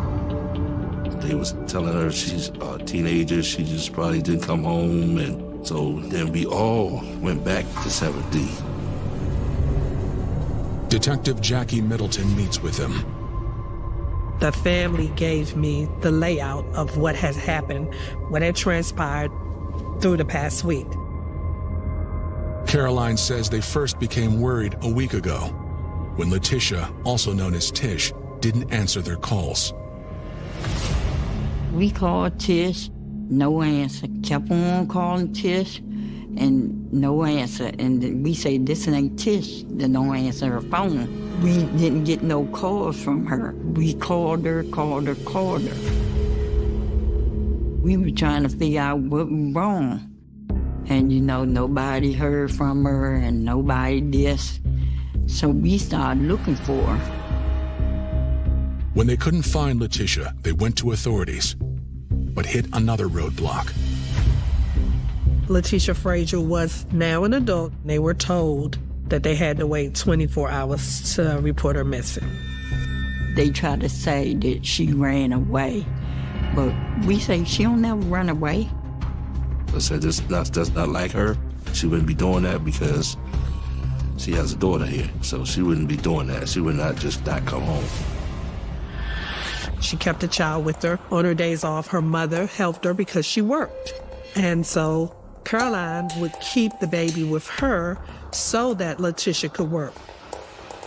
And for Letitia not to contact Caroline, just to check on her baby for over a week, like radio down, nobody's heard from her, nobody's seen her. It just was an indicator that something awful was wrong. She didn't hang out in the streets. She didn't go to clubs. She didn't do none of that. And she didn't come home. Something happened. Born on October 3rd, 1991, Letitia Frazier was the youngest of Caroline's 3 daughters, and her father, Barry's firstborn. Carolyn and Barry, mom and dad, were no longer together as a couple, but they were definitely family, and they kept everyone close. That I wasn't there is full hand, like, parents living together type. She lived in one house with her mother. I lived in another house, but so when I had that time with her, I tried to be the best, give her the best of me when I was around her. I took care of all of them. Like I said, I raised them all mostly by myself, and, couldn't ask for nothing better. As a teenager, Letitia started thinking about her future. When she about 15, 16, she started, watching me cook, like chicken and stuff like that. And she started picking up, Mom, can I help you to do this? I said, go ahead. Can I help you to do that? I said, go ahead. That was one of the conversations that we also had, that her passion for food and cooking.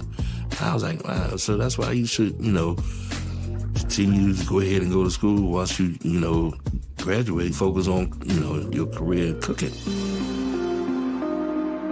But at 15, Letitia became pregnant. I didn't want them to go out and get pregnant at a young age, but it happened. I had to deal with it, help her to take care of her and everything. It happened. Now let's work through it, let's grow. We all live and learn throughout life, so this is a lesson learned. In 2007, Letitia gave birth to a baby girl.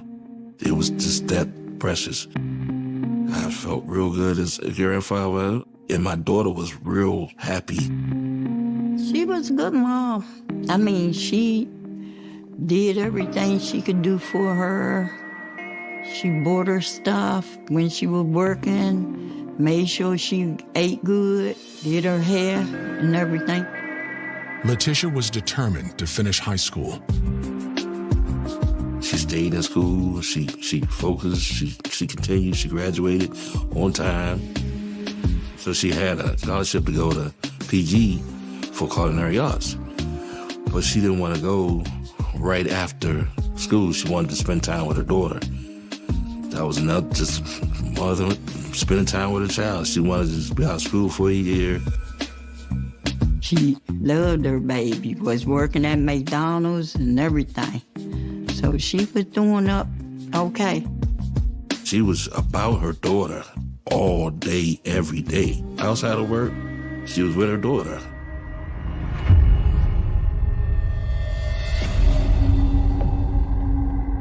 On August 9th, Letitia is missing. Caroline and Barry are at the 7th District Police Headquarters asking for help. You have a mother who's saying, I have been calling her adamantly, trying to reach her, but she wasn't answering her phone. That's a red flag. And the biggest red flag is a mother abandoning her child. You don't see that a lot. Caroline tells Detective Middleton that she'd contacted the McDonald's where Letitia was scheduled to work the night she went missing. I called them and they said she left out of there. She went home, and I talked to the lady, and she told me she ain't seen her come back in the next day. Letitia would take the bus home once she completed her shift, and on many days, her boyfriend would meet her, and they would ride back to D.C. together. The boyfriend is 20-year-old Ronell Nails. He was a pretty nice young gentleman. When he came over our house a couple of times, we called Ronell. He last saw her on the day that she went missing. They were actually together. They were riding on a bus. She got off the bus. He continued on his ride. In Parkland.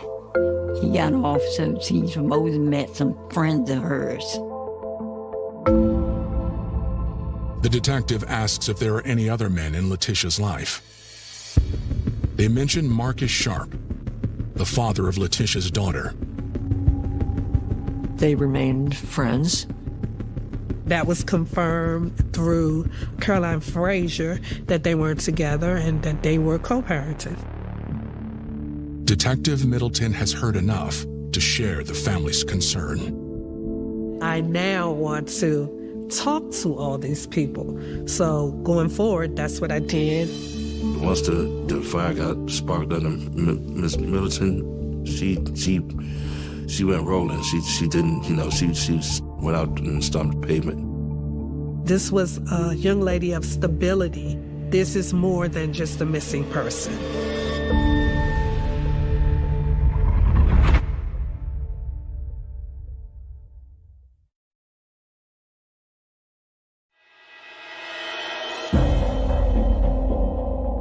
It's the summer of 2010 in Washington, D.C., and 18-year-old Letitia Frazier has been missing for a week.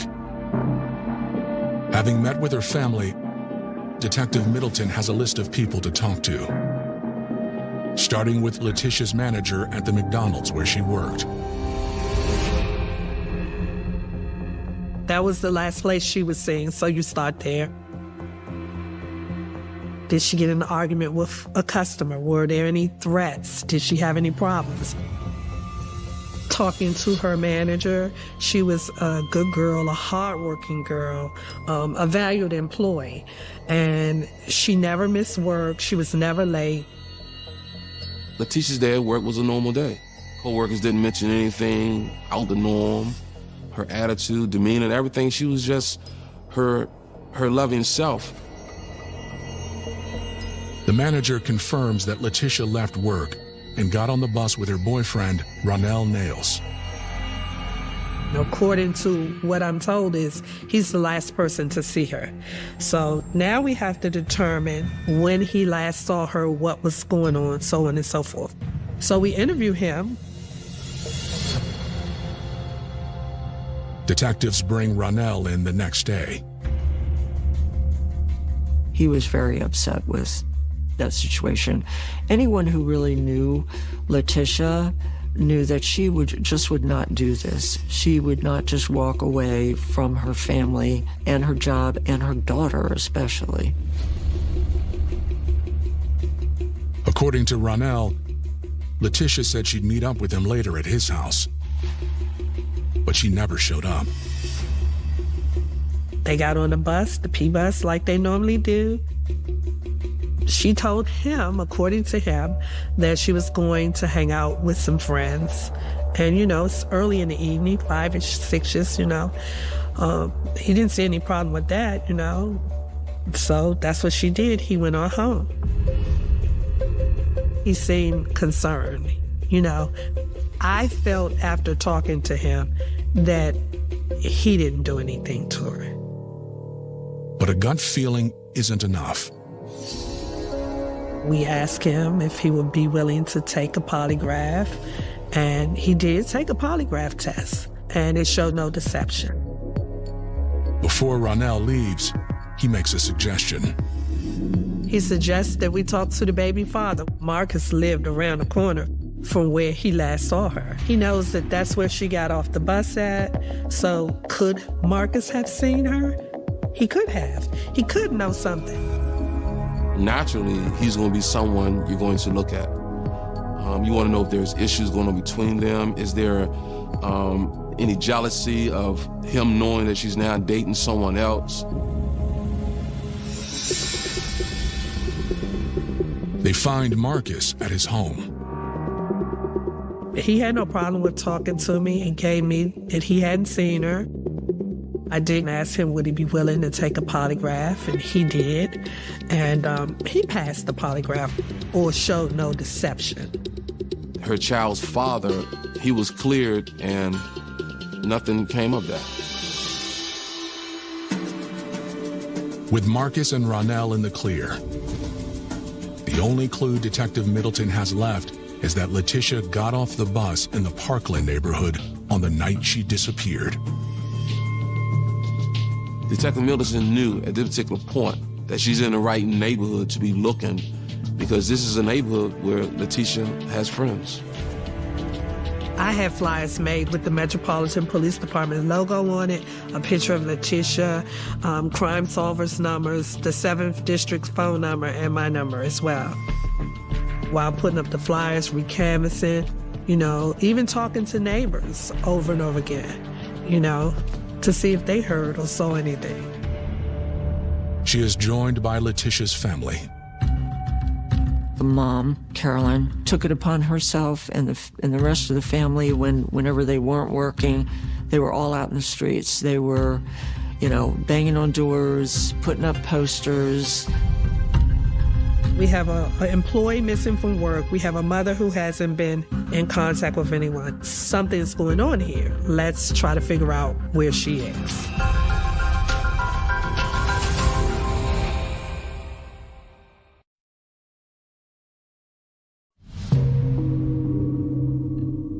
In southeast Washington, D.C., investigators have no leads in the disappearance of 18-year-old mother Letitia Frazier.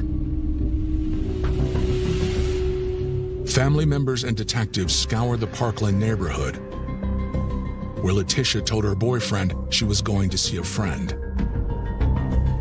The family and friends, we're spending a great deal of time in the communities passing out flyers, trying to obtain information in reference to the case. Letitia's mother, Caroline, is often joined by a well-known local TV reporter. She called Sam Ford, who became very persistent. Like every time she went out to put out flyers, he was there. He stayed in the community, supporting her. Family members were back in this neighborhood again today, passing out flyers they had made up in search of 18-year-old Letitia Frazier. Sam, connected with the family as well. He could see, how much effort they had been putting in to try and find Letitia. And he covered that story numerous times in the news. Caroline speaks with everyone in the Parkland neighborhood who might have known Letitia. Accompanied by Sam Ford and his camera, she comes across 23-year-old Brian Gaither. Sam agreed to go with Caroline as she went around the neighborhood asking questions and knocking on doors, and film her doing that. Gaither is a friend of 16-year-old Johnny Sweet, himself a mutual friend to both Letitia and her child's father, Marcus. The father actually lived in that area, and that is how Letitia first came to know Johnny Sweet, Brian Gaither. They hung out together. Brian offers kind words. Brian Gaither came out and apologized, said he was sorry for what had happened. You can't believe she's missing. We don't know anything about it. Brian invites her inside. You're welcome to come in and look in the apartment for her. She's not here. She's not here. So he went and walked Caroline in the building to show her around, to make sure that Letitia wasn't in there. And she came out with no sighting or sign of Letitia being in that apartment.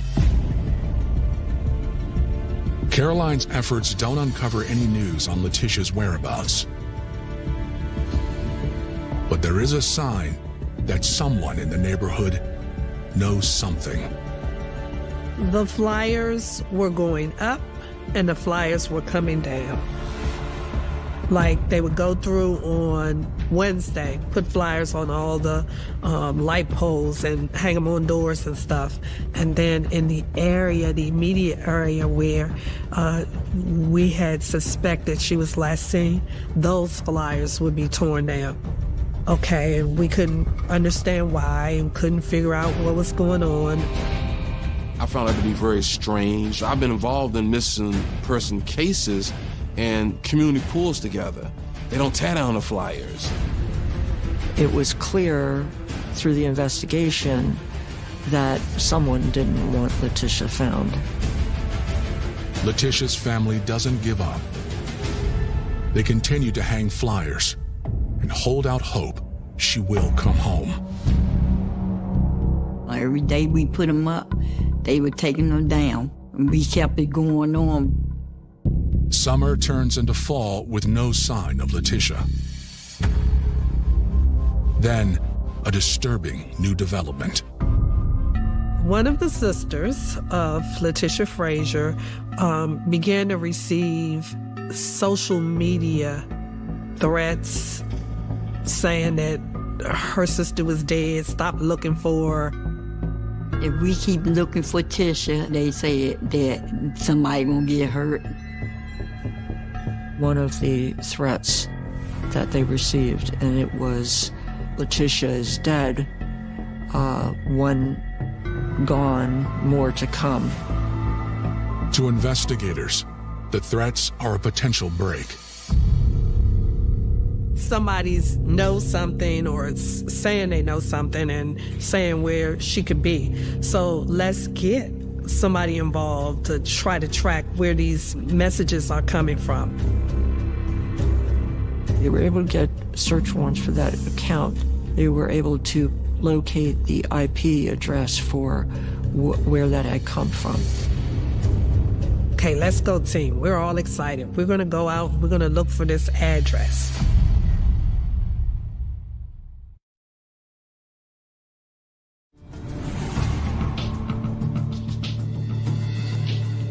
In the fall of 2010, Washington, D.C. investigators raced to a location where they traced social media threats made against the family of missing teenager Letitia Frazier.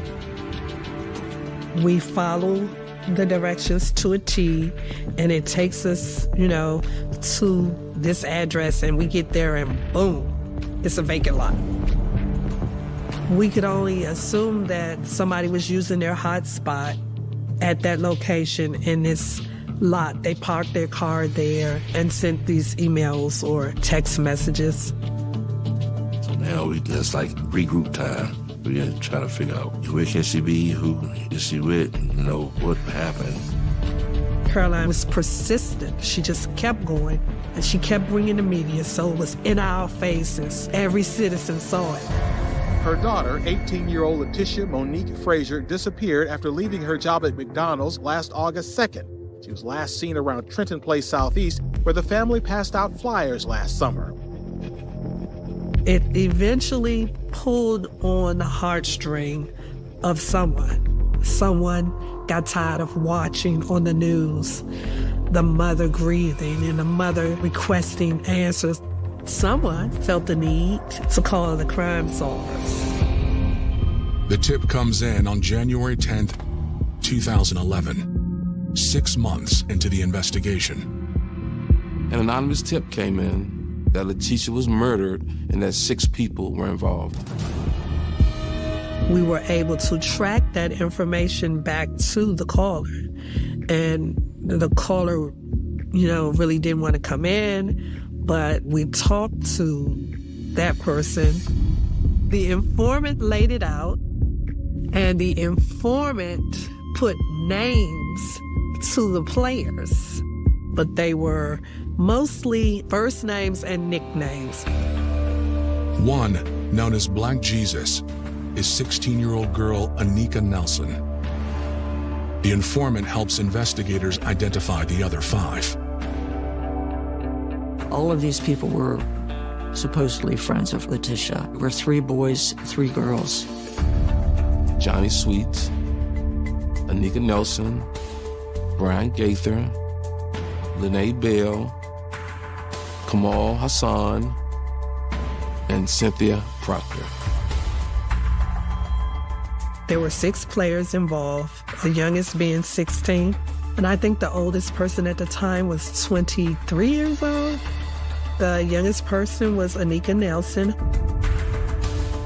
Detective Middleton wants to start the interviews by talking with Anika. Because she's a juvenile, I had to speak with her mother and get permission. And I explained to her mother what was going on and that I assured her that we just wanted to talk to her. She wouldn't be arrested. The same way that she came in would be the same way that she would return. And they came in, my mom and Anika. On January 22nd, the 16-year-old sits down with detectives. It's not like she came in and just confessed, We had information from the informant that you put in your face, So it's like, we got you, now what? So they questioned her and they let her tell her story. Anika says that Letitia often came to Johnny's apartment after work to hang with a group of 6 friends that regularly met up there. Johnny Sweet's mother was hospitalized and was not in the apartment. Brian Gaither was staying there with Johnny during the time that his mother was away. One day, Anika says that Johnny told her, Brian, Lene, Kamal, and Cynthia that Letitia had stolen from him. $900 of Johnny's money was missing, and he believed that Letitia was the one who took his money. Johnny was upset, and soon the others were too. Johnny Sweet was angry because he believed that Letitia had stolen money from him. His outrage spread among the friends. All of these folks really were, kind of at loose ends. and banded together. Johnny Sweet was actually the ringleader of this group. They got to a point where they wanted to teach her a lesson.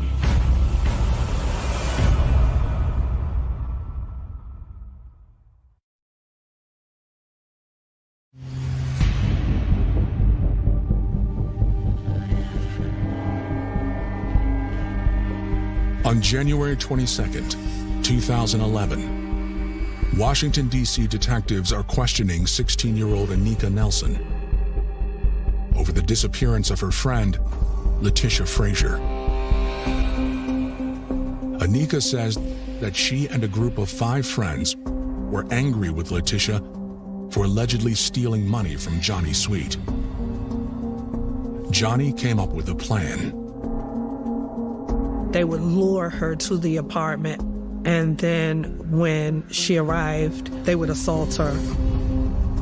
Johnny is the one who talked the girls into starting an assault on Letitia to try to get her to tell him where the money is.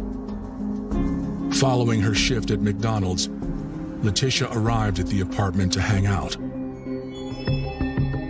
Johnny took her to a bedroom where the others were waiting. Anika said, I just punched her in her face. So she swung the first round. And then, it just happened. They accused her of stealing money from Johnny Sweet, which she denied. They continued to hit her, to beat her, to kick her when she was down. At a particular point, the girls stopped, and Johnny started beating on her. Johnny started stomping all on her. They gagged her mouth with a sock. They put a pillowcase on her head. They duct taped her wrists and ankles together, and they put her in a closet in that bedroom. They were trying to decide what to do now, because she was kind of fading in and out of consciousness at that point.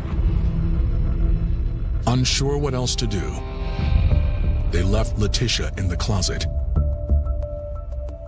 They continue to party, what they do. They party, do their thing, and then they go back and check on her, and she's no longer breathing.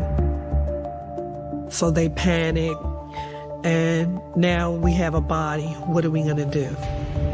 There was a lot of stress. The boys especially were going back and forth about what to do. By the end of that evening, most of them left. Anika went home and is unsure what happened to Letitia's body. Her interview is a big break, but investigators will need more to make arrests. Now it's time to get a search warrant. Once search warrant is signed, now detectives going back to that location with the mobile crime technicians, and now we're looking for evidence. They do not find Letitia's body, but they continue to look for signs of foul play. With information that she was placed inside the closet was examined, and they cut areas of carpet out, and they also cut the floorboard. And they realized that blood had slipped down in between the wood. So that now can also be submitted for analysis to the laboratory. That same day, investigators bring in the remaining 5 suspects for questioning. 23-year-old Brian Gaither confirms Anika's story, but reveals shocking new details. At one point in the evening, they heard Letitia moaning in the closet, and she was still alive. And so Brian Gaither went back to the bedroom and pulled her slightly out of the closet and put her in a chokehold or bar hold until she stopped making noise. I'm sure that it killed her. There was no movement, no sound after that. But it wasn't until later, Brian says, that they realized Letitia had died. Now everyone began to panic. What are we going to do? In a separate interview, 18-year-old Cynthia Proctor describes what happened the next day when 4 of them returned to the apartment. Johnny Sweets, Brian Gaither, Cynthia Proctor, and I believe Mr. Hassan, they had decided to try and dismember Letitia's body. And they put her in the bathtub of the apartment and tried to start that process. Cynthia Proctor used a kitchen steak knife to try to dismember the body. It was so disturbing that Cynthia Proctor, who was 6 months pregnant at the time, began feeling sick, and she had to leave to go to the hospital. Cynthia doesn't know what happened next. Investigators take that question back to Brian Gaither. Gaither took the body in like a Rubbermaid tub to the dumpster out behind the apartments. In the parking lot, there's 2 dumpsters. Placed the tub in the dumpster. Brian Gaither is arrested and charged with second-degree murder.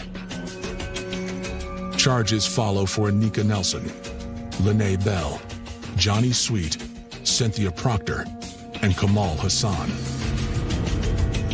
News of the arrests and Letitia's fate reaches her family.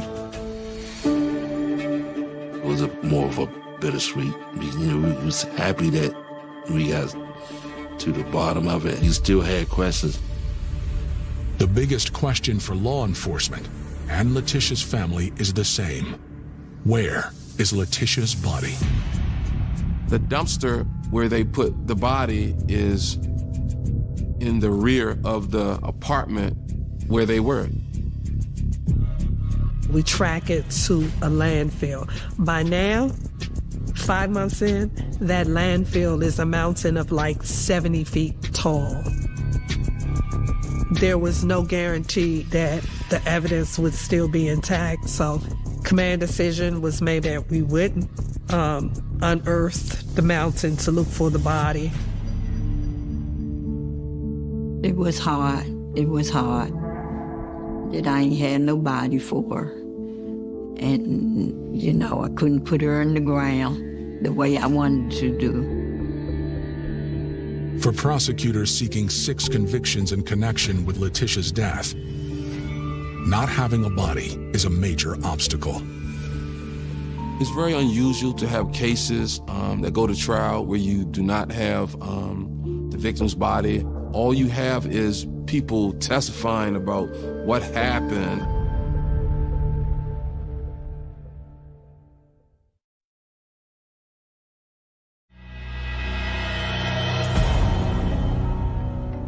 By the spring of 2013, 5 of the 6 friends who stand accused of being responsible for the death of 18-year-old Letitia Frazier have taken plea deals. Brian Gaither receives the longest sentence. It was believed that the chokehold that Brian Gaither put Letitia in at the end of this was what ultimately caused her final demise. Gaither started that he was going to go to trial, and he pled guilty. Gaither was sentenced to 32 years. Anika Nelson pled guilty to second-degree murder and kidnapping, received a sentence of 18 years. Cynthia Proctor, who was pregnant at the time, admitted in her plea to attempted dismemberment and beating Letitia. She received a sentence of 21 years. Kamal Hassan, who also pled guilty, received a sentence for kidnapping and second-degree murder and received 18 years in prison for his role. Lene Bell, who was the least culpable of this group, pled guilty and received a sentence of 3 years in jail. That jail term was suspended, and she served 2 years of probation. Johnny Sweet, the alleged ringleader, takes his chances at trial in April 2013. Lene Bell is the star witness against him. Lene was an interesting character in that although she was there and admitted to being there, she did not really want to participate in what was going on. She was, in her words, goaded into doing something to Letitia.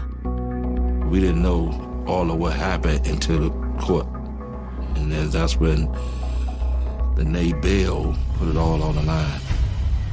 The girls were punching all on Letitia, and at a particular point, Lene Bell had told them to stop. And when that occurred, that's when Johnny got involved. He continued to hit on her, and when she fell to the floor, he stomped on her, and he just continued over and over. Lene Bell was up there testifying. Everybody was crying. The whole courtroom was in tears. It was so sad, and it was hurtful to hear. Nobody just stepped up to stop. They beat her up, tied her up, duct tape her, tried to amputate her. Prosecutors say there is no evidence that Letitia stole anything from Johnny. The police looked for that $900 and any link to Letitia. There was no connection whatsoever. And in fact, Letitia was the only one of the group who actually had a job and was getting up and going to work every day to support her 3-year-old child. Prosecutors don't have a body, but they are able to present powerful evidence. They found the blood in the house, and they cut out the certain pieces of carpet that they found with blood on it. The comparison is done between the blood that's recovered and the DNA that's obtained from the family members. The DNA is a match to Letitia. Johnny's attorneys claim that Brian, not Johnny, was the ringleader and the killer. Brian Gaither goes in there and put her in some type of chokehold that she suffocated. Due to the lack of oxygen, she died. The jury rejects the defense, finding him guilty of kidnapping and first-degree murder. Johnny Sweet, who had the harshest sentence, was sentenced to 52 years. The conviction brings a close to a long and painful journey for Letitia's family. But for Caroline and Barry,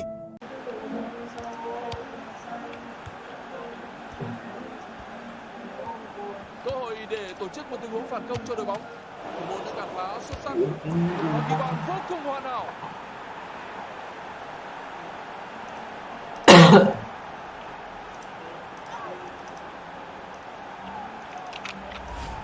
Một chân sút thương hạng trong trận đấu ngày hôm nay.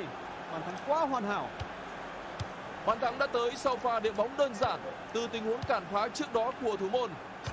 Vâng, tỷ số lúc này đang là 4-0.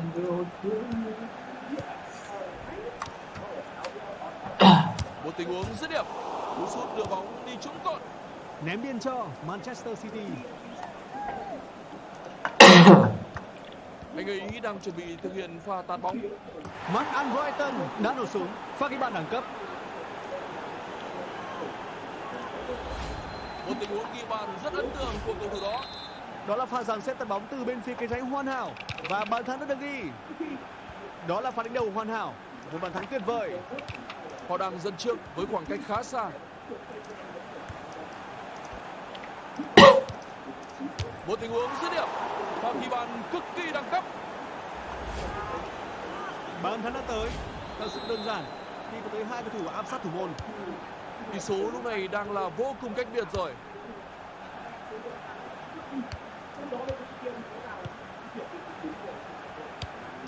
Rodrigo.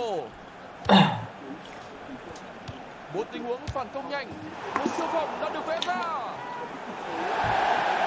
Đáng tiếc khi bàn thắng không được công nhận. Một tình huống việt vị.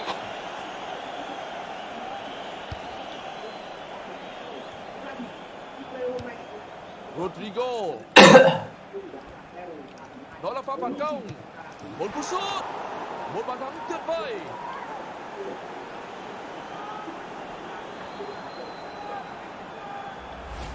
Đó là một chân sút đẳng cấp, một cơ hội không thể tuyệt vời hơn.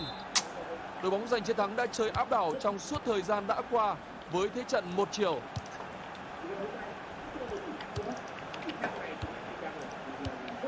Tchouaméni. Vinicius Junior. Casemiro.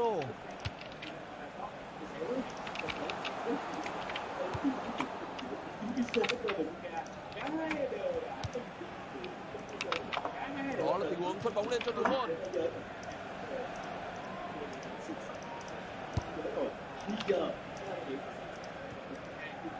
Christian Eriksen.